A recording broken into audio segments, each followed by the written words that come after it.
अस्सलाम वालेकुम गाइस, मैं हूं आपकी होस्ट डॉक्टर जोया काजी और आप देख रहे हैं अलसौदिया तिब्बी फाउंडेशन के प्लेटफॉर्म से मुझे। जी हाँ, अलसौदिया तिब्बी फाउंडेशन हमेशा आपकी खिदमत में पेश रहा है और आपकी बीमारियों के हल लेकर आया है। जैसा कि आज हम जो इस डिज़ीज़ के बारे में आपसे डिस्कस करने वाले हैं वो है नामर्दी का इलाज। जी हाँ, बहुत सारे लोगों को इसका प्रॉब्लम होता है, लेकिन वो शर्म के मारे डॉक्टर्स के साथ डिस्कस नहीं करते हैं या किसी से भी डिस्कस नहीं कर पाते हैं। लेकिन उसका नतीजा ये निकलता है कि वो अपनी मिसेस के साथ ताल्लुकात अच्छे से कायम ना करने की वजह से चिड़चिड़ेपन का शिकार हो जाते हैं और उनकी मिसेस का और उनके रिलेशन में काफ़ी हद तक प्रॉब्लम्स आ जाती हैं। ठीक इसी तरह मतलब बीवी को भी कंप्लेंट्स होती हैं, चिड़चिड़ापन आ जाता है और बात बात पर छोटी छोटी बात पर लड़ाइयाँ शुरू हो जाती हैं। तो इसका हम आपको इलाज बताएंगे। इससे पहले कि मैं आपको इसका इलाज बताऊं तो मैं अलसौदिया तिब्बी फाउंडेशन की तरफ से आपसे रिक्वेस्ट करूंगी कि हमारा जो चैनल है वो आप सब्सक्राइब करें, हमारे वीडियो को लाइक करें, शेयर करें और बेल आइकन का बटन लाजमी दबाएं। हकीम सैफुल्लाह सिखो साहब की किताब लिखी हुई है जिसका नाम है जिनसी तालीमात। जी, जिनसी तालीमात के हिसाब से आप ये जो बुक है वो आप अपनी तमाम मुश्किलों का हल भी निकाल सकते हैं इस बुक से। जिसको नहीं समझ आ रही मेरे प्रोग्राम्स की, मेरी बातों की या मेरी कुछ वर्ड्स ऐसे हैं जिसकी मतलब लोगों को समझ नहीं आती, तो वो ये बुक उर्दू बाज़ार से इजीली ख़रीद सकता है ताकि वो अपनी तमाम प्रॉब्लम इस बुक में देख सके। वो मैं आपको दिखा भी देती हूँ उस बुक को। ये है जी हमारे पास वो बुक जिनसी तालीमात। इसमें से कुछ पॉइंट्स हैं नामर्दी के इलाज के जिसका मैं आपको अच्छे से पढ़ के बताऊंगी कि इसमें हम इस चीज़ को डिस्कस कर सकते हैं। बजाय इसके कि मैं आपको फॉर्मल सा बताऊं, मैं आपको बाकायदा पढ़ कर बताऊंगी इस बुक से कि इसके जो स्टेप बाय स्टेप हम किस तरह चल सकते हैं। जो नामर्दी का इलाज अगर मुश्किल नहीं है तो नामुमकिन भी नहीं है, और अगर मुश्किल है तो आसान भी नहीं है। तो यही मैं आपको बताना चाहूँगी कि इस कंडीशन में हस्बैंड को जो चाहिए, मोस्टली जो नामर्दी होती है जो शुगर की वजह से हो, शराब की कसरत से हो, मतलब नशावर चीज़ें इस्तेमाल करने से हो, या फिर किसी ऐसी चीज़ से हो जैसे कि रीढ़ की हड्डी पर चोट लग गई है, उससे तो वो मतलब मेडिसिन खाए तो इलाज मुमकिन है उसका। लेकिन जो बाय नेचर है उसका इलाज कैसे किया जा सकता है उस पर डिस्कस करेंगे। ये जो चीज़ें हैं मतलब बवासीर होना, शुगर होना, रीढ़ की हड्डी पर चोट लगना, या फिर शराब नोशी मंशियात की वजह से जो हम लोग देखते हैं कि जो लोग नामर्द हो चुके हैं उसका हम एलोपैथिक के मेडिसिन की वजह से या हर्बल तरीके से उसको मज़ीद ठीक कर सकते हैं। तो इसके मैं आपको बताऊं कि बहुत सारे लोगों को इसकी जानकारी नहीं होती, जिसकी इन्फॉर्मेशन नहीं होती, उस वजह से वो लोग बहुत परेशान रहते हैं।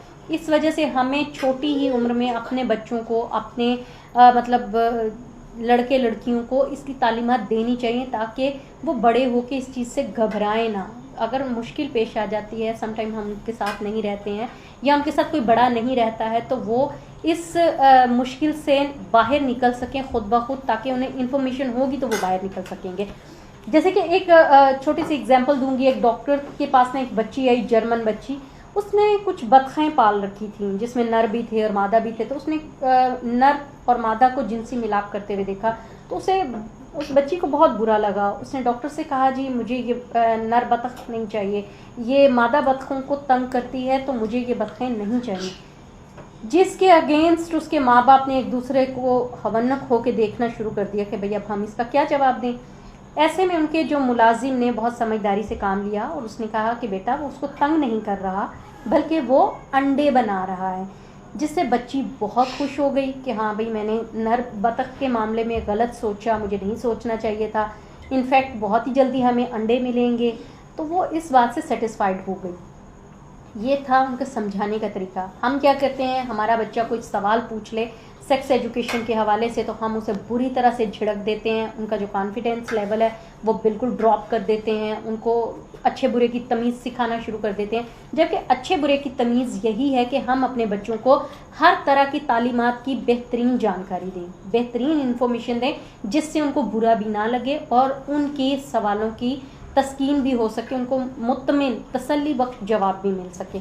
तो मैं अब आपको बताऊंगी कि जो हमें इक़दाम करने चाहिए, जो हमें पहल करनी चाहिए इस मामले में। तो उसका पहला कदम ये है कि शोहर अगर किसी भी वजह से नाकामी का मुंह देखता है और खौफ और शर्मिंदगी से इसकी रही सही कुव्वत भी ख़त्म हो जाती है, तो ऐसे में क्या होता है कि जो उसकी लाइफ पार्टनर है वो उसके साथ ठीक तरीके से बिहेव नहीं करती है, जबकि ये नहीं होना चाहिए। उसकी लाइफ पार्टनर को उसके साथ बैठकर डिस्कस करना चाहिए, उससे पूछना चाहिए उसको क्या प्रॉब्लम है। अगर वो अपना लाइफ पार्टनर के साथ डिस्कशन करती है तो जो शौहर है उसको अपनी इंटरनली कंडीशन बताने में कोई झिझक महसूस नहीं होती, बल्कि राहत महसूस होती है कि उसको सुनने वाला कोई है, उसकी प्रॉब्लम को डिस्कस करने वाला कोई है। वो उसको बहुत अच्छे से डिस्कस कर पाएगा। और फिर बीवी को चाहिए कि वो अपने शौहर को प्यार से समझाए कि हम इसका जल्दी हल निकाल लेंगे, आप परेशान ना हो। इससे भी शौहर का जो कॉन्फिडेंस लेवल है वो बढ़ेगा और शौहर इजीली अपने ट्रीटमेंट पर तवज्जो दे सकेगा। अगर उसकी बीवी उसको अच्छे तरीके से ट्रीट नहीं करती है, चिड़चिड़ापन करती है, झगड़ा करती है, तो उससे शौहर का जो कॉन्फिडेंस लेवल है वो पहले से भी गिर जाएगा, वो अपने इलाज पर तवज्जो नहीं देगा, वो मज़ीद इस खौफ में मुब्तला हो जाएगा कि अब वो कभी ठीक नहीं होगा। दूसरा हमारे पास जो कदम है वो ये है कि डॉक्टर को चाहिए कि मरीज़ को समझाए कि जो इंतशार का अमल है वो रोबोट के अमल से मुशाबा नहीं है। मतलब जितनी स्पीड में एक रोबोट काम करता है, इंसान की स्पीड में काम नहीं करता है, इसलिए इसमें और रोबोट में थोड़ा सा फ़र्क होता है, तो घबराने की ज़रूरत नहीं है। बटन को मतलब जिस तरह हम लोग किसी भी महारत हासिल करने की ज़रूरत नहीं होती है, चुनांचे इसी तरह खौफ से सांस का मसला, जैसे इंसान का सांस फूल जाता है, सांस का मसला हो जाता है, सेम इसी तरह इस कंडीशन में मर्द को जो है ना खौफ तारी हो जाता है कि पता नहीं मैं ठीक हो पाऊंगा या नहीं, मेरी सेक्सुअल लाइफ ठीक रहेगी या नहीं, मेरा घर बस जाएगा या नहीं। तो डॉक्टर ने हमेशा उनकी यही चीज़ें दूर करनी होती हैं कि मौलज को जो है अपने मतलब मरीज़ को अपने कॉन्फिडेंस में लेता है, उसको बताता है कि वो इतने अरसे तक इलाज करवाएगा, इस हद तक उसको जाना पड़ेगा, लिहाजा तसल्ली से और सब्र से काम ले। इसका जो तीसरा तरीका होता है वो ये होता है, तीसरा जी हाँ, बाज़ औक़ात मियाँ बीवी दोनों ही इस तरीके से लाइल्म होते हैं, दोनों को पता नहीं होता कि हम क्या करें, इसलिए बात बात पर वो झगड़ा करते हैं, बात बात पर एक दूसरे को ब्लेम करते हैं, बात बात पर एक दूसरे के साथ छोटी छोटी बात पर खुफ्तगी का इजहार ज़ाहिर करते हैं कि शौहर को ये मसला है, शौहर को ये मसला है, शौहर को सरत इंजाल का मसला है जिसकी वजह से उसको पे नामर्दी आ गई है। उसके अगेंस्ट शौहर क्या करता है, वो बीवी के साथ झगड़ा करता है, बीवी को मारता पीटता है, आखिर बात तलाक पर आकर ख़त्म हो जाती है।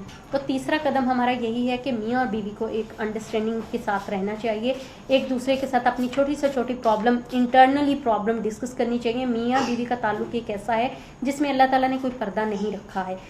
हमें चाहिए कि एक दूसरे को अच्छे से ट्रीट करें, मतलब मियाँ बीवी को चाहिए कि एक दूसरे के साथ हर प्रॉब्लम शेयर करें, हर प्रॉब्लम का हल निकालने की कोशिश करें और अपने आप को खुली किताब की तरह एक दूसरे के सामने रख दें ताकि अपनी बीमारियों का हल कर सकें। इससे ये होगा कि आप मेंटली रिलैक्स होंगे तो आपके जो मसल्स हैं वो रिलैक्स रहेंगे, मसल्स रिलैक्स होने की वजह से आपके जो वेन्स हैं वो रिलैक्स रहेंगी और आप बेहतर सोच सकेंगे, बेहतर अपनी बॉडी को एक्सरसाइज पोजीशन में लेके आ सकेंगे और अपनी जो सेक्सुअली एक्टिविटीज़ हैं, जो आपकी सेक्सुअली पावर्स हैं उस पर फोकस कर सकेंगे कि आप उसको किस तरीके से ठीक कर सकते हैं।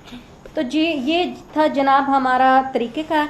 इसके लिए हम एक छोटी सी एक्सरसाइज भी आपको बताएंगे, विजाइनल एंड उज़्वे ख़ास की जो एक्सरसाइज होती है वो भी आपको बता देंगे। वो बहुत कम लोगों को पता होता है, उससे आपकी इंटरनली प्रॉब्लम जैसे कि नामर्दी हो गई, सर्द मोहरी हो गई, ये ख़त्म हो जाती हैं। उज़्वे तनासल की जो एक्सरसाइज होती है, जब आप वॉशरूम करने जाते हैं तो यूरिन करते हुए उसे जो जेंट्स को चाहिए कि यूरिन करते वक्त उसकी स्पीड बहुत तेज़ रखें, उसकी मतलब ये देखें कि वो कितना फासला यूरिन तय करता है और रोज़ बरोज़ उस फासले को थोड़ा बढ़ाने की कोशिश करें, क्योंकि जब फासला बढ़ाएंगे उससे ये आपकी पट्ठों को एक फोर्स मिलती है, एक खिंचाव मिलता है, एक तनाव मिलता है, जिससे आपके जो मसल्स हैं वो खुल जाते हैं।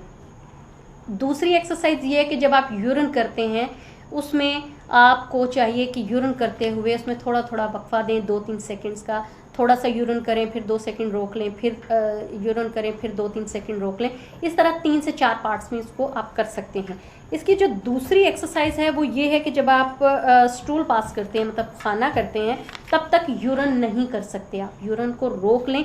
इस तरह से ये होगा कि आपको जब आप स्टूल पास कर लेंगे उसके बाद आप यूरिन करेंगे तो उसमें आपको बेहतर तरीके से आपके जो उज़्वे तनासुल की एक्सरसाइज है वो मजबूत हो जाए, उससे आपके मसल्स, आपकी वेन्स मजबूत हो जाएंगी और काफ़ी ज़्यादा आपको आराम भी फील होगा।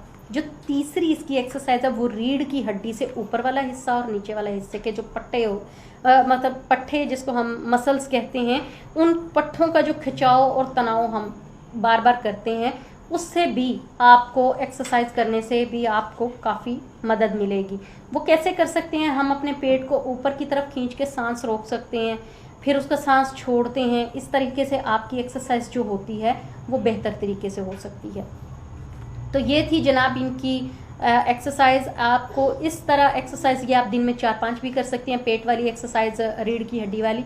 इससे ये आपको दिन ब दिन फील होगा कि आपकी जो इंटरनली मामलात हैं वो ठीक हो रहे हैं। उम्मीद है आपको हमारी ये एक्सरसाइज ये वीडियो बहुत अच्छी लगी होगी, इसलिए इसको लाइक करें, शेयर करें, बेल आइकॉन का बटन दबाएं, बार बार कह रही हूँ, ताकि हमारी इस तरह की वीडियोस आपको मिलती रहें। और एक बात और कि अगर किसी को कोई प्रॉब्लम है तो वो ये बुक ख़रीद सकता है उर्दू बाज़ार से ईजीली। इस बुक से आपको आपके तमाम सवालों के जवाब भी मिल जाएंगे। इसके साथ ही मुझे इजाज़त दीजिए। अल्लाह हाफिज़।